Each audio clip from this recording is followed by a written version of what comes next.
Shalom saudara-saudara terkasih. Puji Tuhan kita dapat kembali bertemu dalam Cahaya Kasih GKJ Prambanan episode ke-8. Dalam menjalani kehidupan ini, seringkali kita mengalami lika-liku dan pergumulan dalam hidup ini. Namun, tanpa Tuhan, kehidupan ini tidak memiliki tujuan. Ketika hidup tidak memiliki tujuan, maka hidup tidak memiliki makna. Serta ketika hidup tidak memiliki makna, maka hidup tidak akan ada harapan. Namun, tetaplah yakin dan percaya bahwa Tuhan akan turut serta campur tangan dalam membantu kita untuk menyelesaikan setiap pergumulan dan setiap masalah yang kita hadapi. Kiranya renungan pada saat ini dapat membantu saudara dalam menata kehidupan menjadi lebih baik lagi. Tuhan Yesus memberkati.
Kita akan berdiskusi dengan Bapak Pendeta Antono Pawoko yang sudah memberikan renungan pada Cahaya Kasih GKJ Prambanan.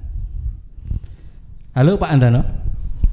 Halo Mas Novi. Gimana Pak Antono, kabarnya sehat-sehat? Sehat-sehat, baik-baik saja.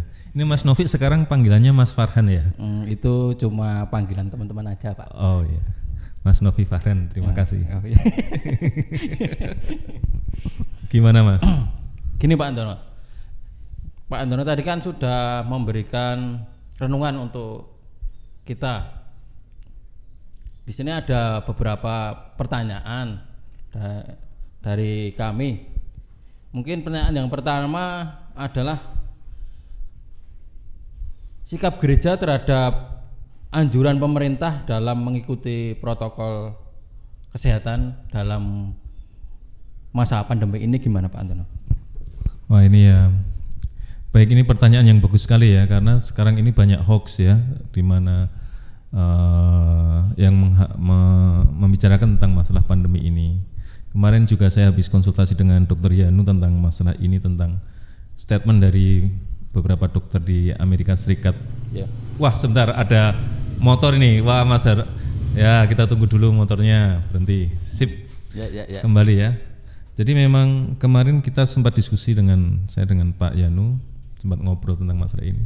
Ya, menurut saya kita tetap pada sikap semula menurut saya untuk tetap menaati protokol yang ada. Seperti kita ini ya, jarak 1 meter ya. Iya. Saya pakai apa jenenge? Masker dan sebagainya ya.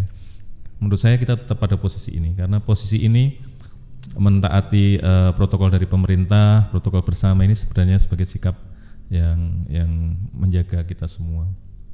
Gereja juga kita tunggu situasi yang tepat ya untuk kegiatan kita selanjutnya. Kurang lebih gitu aja Mas. Jadi kita tetap pada posisi menjaga mentaati protokol yang ada sedapat mungkin. Ya. Berarti untuk sikap gereja kita condong ke anjuran pemerintah begitu ya Pak? Betul. Ya. Betul ya. Makasih Pak. Untuk pertanyaan selanjutnya, bagaimana sikap orang Kristen pada masa pandemi ini dalam menghadapi isu akan terjadi tatanan kehidupan baru? Iya. Ya, sepertinya memang kita ini dipacu untuk segera menuju tatanan kehidupan yang baru. Walau bagaimanapun tetap ada tatanan kehidupan yang baru ya. Saya mau kutipkan satu ayat nih. Ya. Mas Novi ya. Mas Novi ini majelis kita yang luar biasa. Saya mau bacakan ini, kita diskusikan tentang bagaimana Tuhan dulu menciptakan alam semesta ini. Jadi kita kembali pada perenungan kita di kitab Kejadian, terutama pada hari kedua ketika Tuhan mulai menciptakan lebih jelas lagi ya. Saya mau bacakan dari Kejadian 1 ayat 6 sampai 8. Berfirmanlah Allah, jadilah cakrawala di tengah segala air untuk memisahkan air dari air. Maka Allah menjadikan cakrawala dan ia memisahkan air yang ada di bawah cakrawala itu dan air yang ada di atasnya, dan jadilah demikian. Lalu Allah menamai cakrawala itu langit, jadilah petang, jadilah pagi, itulah hari kedua. Jadi itu kisahnya. Jadi kita harus tahu ya, Bapak Ibu yang dikasihi Tuhan, saudara-saudara semua, jemaat di manapun saudara mendengarkan, sebenarnya kitab Kejadian itu menghayati bumi kita itu bukan bentuknya globe ya. Jadi bentuknya bukan bulat gitu ya, atau kayak bola, tetapi datar ya. Di atas ada air, di bawah ada air, kita di tengah-tengah gitu ya. Setelah air dipisahkan, ada daratan. Kemudian kalau hujan itu tingkap-tingkapnya kayak jendela di atas itu dibuka, klik gitu, terus airnya turun dari atas gitu. Dulu orang membayangkan bumi seperti itu ya. Jadi itu pengetahuan pada waktu itu. Sampai itu dikritik dan pada waktu itu bumi juga merupakan sentral dari seluruh alam semesta, karena bintang-bintang itu ditaruh oleh Tuhan di cakrawala gitu. Pengetahuan mereka gitu, ada matahari ditaruh di sana, bintang ditaruh di atas dan sebagainya. Itu benda-benda langit itu ditaruh, nempel di cakrawala itu. Itu pikiran orang zaman dahulu. Jadi bumi menjadi sentral ya. Sampai zamannya Nikolaus Kopernikus ya, yang kemudian dikuatkan oleh Galileo Galilei, mulai mengkritik teori yang sudah lama itu, dan itu baru pada abad pertengahan. Bayangkan berapa abad itu, luar biasanya ya. Tetapi pertama kali Galileo Galilei mengusulkan untuk heliosentris, di mana bumi bukan menjadi pusat tapi mataharilah yang menjadi pusat. Galileo Galilei itu dipenjara Mas. Dipenjara tahun 1633.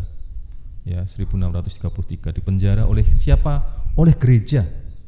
Jadi ngeri kan gereja pada waktu itu, karena gereja memakai pengetahuan dari kitab Kejadian. Dasarnya itu. Ya, jadi tatanan yang lama ya, sampai baru dipulihkan oleh gereja Katolik itu tahun 2008. Oh, luar biasa, dari 1600 sampai 2008, luar biasa, lama sekali. Namanya baru dipulihkan menjadi sebagai ilmuwan yang baik gitu. Jadi gereja melakukan koreksi. Nah, poinnya kan di situ. Jadi gereja ketika mengetahui pengetahuan yang baru, gereja melakukan koreksi, menata kehidupan. Nah, mungkin pada masa-masa ini juga menyadarkan akan realita itu. Ini ada motor lagi nih Mas. Wah ini. Bentar dulu Pak. Oke, motornya sudah lewat ya. Ada Nah, mobil. intermezzo dulu. Intermezzo ya. Kembali ke laptop ya. Iya Pak. Jadi realita pada waktu itu Alkitab memahami seperti itu. Nah, tapi apa yang bisa kita belajar? Apakah Alkitab salah? Iya, memang pada titik ilmu pengetahuan memang pengetahuan pada masa kitab Kejadian tidak tepat kalau kita memakai ukuran pengetahuan sekarang. Tetapi yang harus kita tahu bahwa pengetahuan tentang bumi yang semacam itu, bumi yang atas air, bawah air, dataran di tengah-tengah itu pengetahuan yang canggih pada masanya. Gitu. Pada masa kitab Kejadian ini ditulis, itu yang canggih, itu yang pengetahuan yang paling luar biasa yang dimiliki orang pada waktu itu. Nah, apa yang harus kita pelajari dari sini? Nah, kita harus tahu juga bahwa Alkitab itu memang bukan ilmu sains kan, jadi memang dia buku kesaksian iman. Nah, dari sini kita belajar dari pengetahuan orang pada waktu itu saat kitab ini ditulis. Oh, ternyata orang-orang pada waktu itu memakai ilmu pengetahuan pada masanya untuk mengerti tentang Tuhan. Gitu. Jadi orang memakai pengetahuannya untuk mengerti tentang Tuhan. Jadi kurang lebih seperti itu Mas. Jadi dalam menata kehidupan itu orang memakai referensi pengetahuan pada masanya. Nah, kalau kita kembali Alkitab sebagai buku kesaksian iman, nah kita mencarinya imannya itu, ya kita menyadari bahwa pengetahuan pada waktu itu seperti itu, konteksnya seperti itu. Nah, yang harus kita cari apa sih pengetahuan, bagaimana sih orang pada masa itu menghayati Tuhan itu. Itu yang harus dicari di situ, ya. Kalau kita melihat situ, ya kita kemudian mendapatkan maknanya bahwa ternyata penulis kitab Kejadian dengan ilmu pengetahuan yang mereka miliki pada waktu itu menyadari bahwa Tuhanlah yang menata kehidupan. Tuhanlah yang membentuk langit, memisahkan air di atas, air di bawah, ada daratan gitu ya. Tuhan menata kehidupan gitu. Jadi iman yang harus kita makna yang bisa kita ambil dalam perjalanan iman kita selanjutnya adalah kita mewarisi iman itu bahwa Tuhanlah yang menata kehidupan. Tuhan yang memberi ruang kehidupan. Nah, kalau dihubungkan dengan Covid bagaimana? Nah, menurut saya sih tadi pertanyaannya apa Mas? Bagaimana sikap orang Kristen pada masa pandemi ini Pak? Kalau kita hubungkan dengan sikap orang Kristen pada masa pandemi, ya kita sekarang harus berpikir bahwa pengetahuan kita sebelum ada Covid, sebelum Covid itu muncul sama sekali, itu pengetahuan kita itu harus seperti itu, ya toh. Gereja harus gitu, persekutuan harus gitu, ke gereja harus begitu, PA harus begitu, gitu kan? Pengetahuan kita gitu, karena kita nggak mempunyai bayangan tentang situasi sekarang. Nah, ketika kita mempunyai pandangan pengertian tentang situasi sekarang, ya kita harus menata dengan pengetahuan kita yang baru. Jadi saya rasa itu yang harus kita olah, kita tata dalam kehidupan kita. Menurut saya kita belajar dari kitab Kejadian cukup banyak untuk posisi ini. Kurang lebih seperti itu Mas. Gimana Mas Farhan? Makasih Pak Andono untuk penjelasan dari bagaimana sikap orang Kristen untuk menghadapi masa pandemi ini. Untuk pertanyaan terakhir Pak Andono, ini mungkin menjadi pertanyaan banyak orang Kristen, khususnya untuk GKJ Prambanan. Ini kapan kita akan ibadah kembali Pak Andono untuk ibadah di gereja? Iya. Nah ini ya Ibu Bapak ya, saya juga kangen ya. Ya ini masalah yang sulit ya. Iya. Saya rasa kembali kepada topik di atas ya, kita memang harus menata ya. Jadi Tuhan itu menata langit dan bumi itu untuk menghadirkan kehidupan ya. Gereja kemudian harus ikut jalan itu gitu ya. Gereja hadir di dunia itu untuk mendatangkan kehidupan. Ibadah itu juga dalam rangka memelihara kehidupan. Yeah. Nah, kalau ibadah itu kemudian kita kumpul dan persekutuan gereja mendatangkan penyakit, orang yang banyak terjangkit, nah itu menurut saya anti kehidupan ya. Kalau kita anti kehidupan, masalah jadi berbeda. Jadi makna kehadiran gereja di tengah-tengah dunia menjadi hilang, menjadi rusak ya, menjadi tidak seperti rencana Tuhan. Nah, menurut saya ya, kapan kita mau bergereja ya, pasti kita akan bergereja lagi, pasti kita akan berkebaktian lagi ya. Kita akan tetap berkebaktian walaupun sekarang pakai virtual toh, tetap ada kebaktian, tetap ada kegiatan walaupun secara virtual. Bahkan GKJ Prambanan pernah tetap diakonia tetap jalan dan sebagainya, persembahan juga jalan, apa-apa tetap jalan walaupun memang dalam keterbatasan perjumpaan ya. Kita tidak terbatas dalam relasi, tapi kita terbatas pada perjumpaan fisik ya. Nah, kapan kita, menurut saya ya kita harus menunggu saat yang tepat, di mana nanti kalau kita sudah zona hijau, pada waktu itu kita akan lakukan untuk mulai ibadah lagi ya. Kurang lebih seperti itu Mas, kalau menjawab kapannya itu ya. Ya. Baik Pak Andono, mungkin itu pertanyaan dari kami. Mungkin kita akan akhiri saja dalam perbincangan ini.